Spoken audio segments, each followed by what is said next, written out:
मग कुणी विचारलं काय झालं, माझं नावच नाही.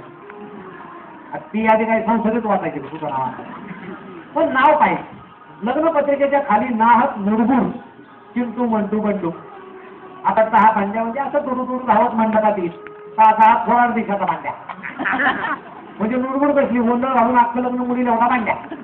पण त्याचं लग्न झालेलं नसतं म्हणून खाली त्याचं नाव असतं. एका कोपऱ्यामध्ये लग्नपत्रिका पुढे ठेवायची नसते. स्वागत उत्सुक कोण ते चौकातल्या बाबूराव द्या त्याचं नाव टाकून मंडपाच्या दाराची अशी उभे असतात. म्हणजे हे स्वागत करतायत ते कशाला तरफडलं म्हणतायत ते समजत नाही. एकंदर हे स्वागत उत्सुक लग्नाचा दिवस उजाडतो. आपल्याकडे लग्न करू नका.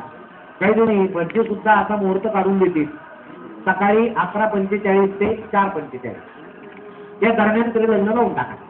कारण आपल्याकडे वेळेवर कधी लग्न लागत नाही. ते उशिरा का होतं त्याचे कारण तुम्हाला माहित आहेत. मी जे एक लग्न पाहिलं ते उशिरा होण्याचं कारण गमतीचं आहे. नवरदेवाला टायचा घाटच बांधता येणार. तो मारुतीच्या मंदिरात जमला आणि मारुती समोर त्याला फाशी देण्याचा कार्यक्रम असं सुरू होता. हे ओढा सोडा ओढा सोडा असं सुरू होतं. एक जण म्हटलं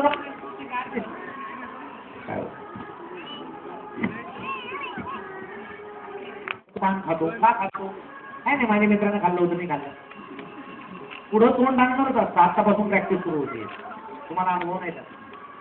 मग घोडं निघाल्याबरोबर अशी चित्रमंडळी असे भूषण नाचायला सुरुवात करतात. तो आता की जोरदार नाचायचं आणि पुढून टाकतात.